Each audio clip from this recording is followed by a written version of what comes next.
I'm almost like an ambassador. Not that I've always wanted to be, but I guess I put myself in that position because I put myself out there.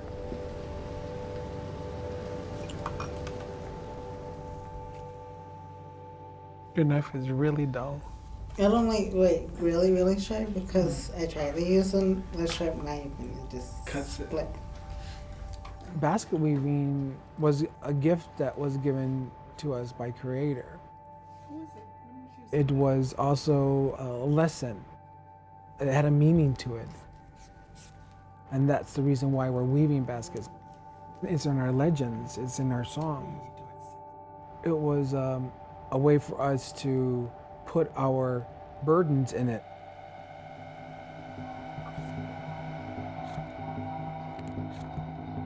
You're in South Arizona at the Tohono O'odham Community Action building, where we have the Desert Rain Cafe and the Desert Rain Gallery.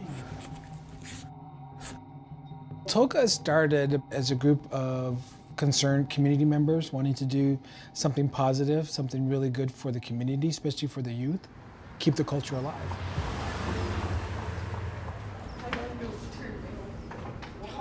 One of the things I really want us to do as we move ahead on this is I want it to really look good. The message is important, but also how we convey that. Why don't Terrell and I start with the conversation on camera? Let's, go do what you need to do to be pretty. I'll wait. You got a day? Terrell and I met a little over 20 years ago. We worked together to start TOCA. My name is Terrol Dew Johnson, and I am Tohono O'odham from the Tohono O'odham Nation. A lot of our traditional foods are being forgotten, and so with that happening, a lot of food-related illnesses are running rampant. You know, we got diabetes, we got cancers, we got obesity. Where have you seen that health impacts of the move from traditional foods? It's hitting home. Elders dying, other people dying that aren't even elders, people my age or even younger dying because of these food-related illnesses. This is a project where some of my students are working with Terrell and with TOCA to tell the story of TOCA and Tohono O'odham food sovereignty over the last 20 years. I was sick, I had diabetes and I need to do something. Some are trying to raise awareness, and they're embarking on a 3,000-mile journey across the country. Kimberly Kraft has that story. I wanted to show people that it's possible. Even I could do it. A diabetic tipping the scales at 300 pounds, Johnson set off on a cross-country adventure, starting in Maine and traversing the plains and the mountains.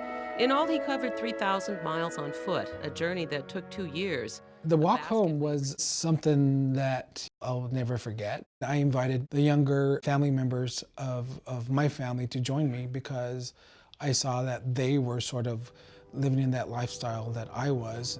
I realize that now it was a huge undertaking, but you see something that needs to be done, you do it. Yeah. Well, they used to call it Little Green Valley. I think they still do. What's that? Going to the garden? Garden? Yep. I don't like spiders either. I am not a big fan. The hospital donated the land and they give us free water. But then it sort of just expanded. TOCA fluctuates. During the summertime, we can work with between 10 to 20 young people. Yeah, just picking the weeds. And Chris last year was one of our interns for the summer. And so now he's running the garden. These are the first ones I did, was the plum tree.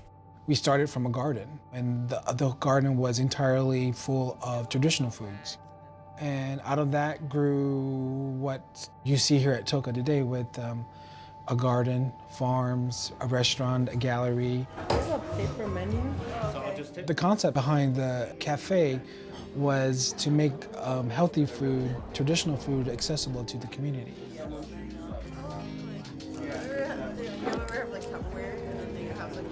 What sets TOCA apart then from those programs?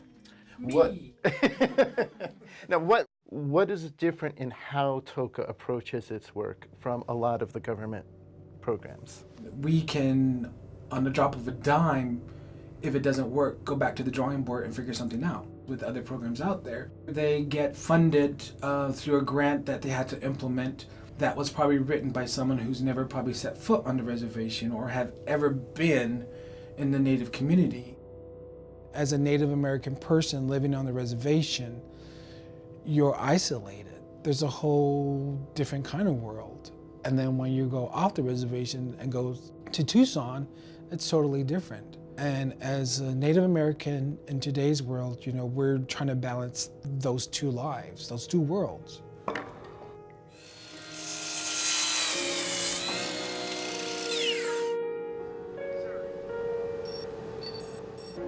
Projects like this are an opportunity to gain new insights.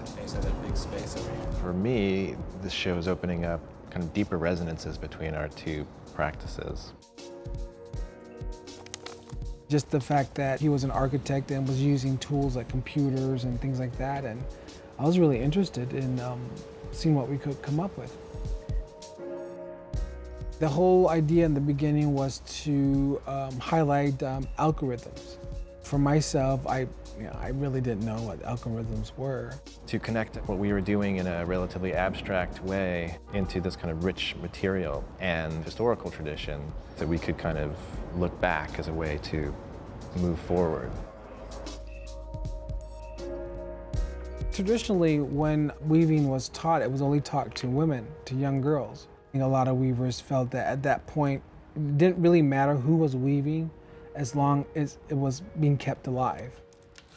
Well, right now I'm working on basically panels sewn together with traditional material, which is yucca, and then bringing basket shapes that were designed in the computer to make these, we call these craters right now, but eventually we had to come up with a fancy name. I finally got what algorithms were. Traditionally, we've been doing it, and we didn't know we were doing it. It took a while for someone to give it a name, but we knew that this is what we were taught by our creator. What you've tried to do is be responsive to the community.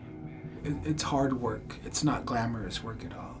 I remember when we first started, I was literally working 24/7. I truly felt in my heart that it was necessary. Doing this kind of work for 20 years, fighting for cultural revitalization, language preservation, food preservation, and then seeing other people do the same thing. We return now to the escalating fight over a major oil pipeline in North Dakota. This weekend, Early October, I went to Standing Rock. I felt I needed to be there to support my brothers, my sisters. We're tired of people that are just hungry for money to come and tear up the land, especially sacred land, and not understanding that just because we're native, you can come in and do that. That's happened from the beginning of time. And this day, we're still dealing with that stuff. What I want the world to know that there are still Native Americans here, that we have our own unique culture, that we just want to live amongst everyone else, you know, and be happy, be healthy, be safe.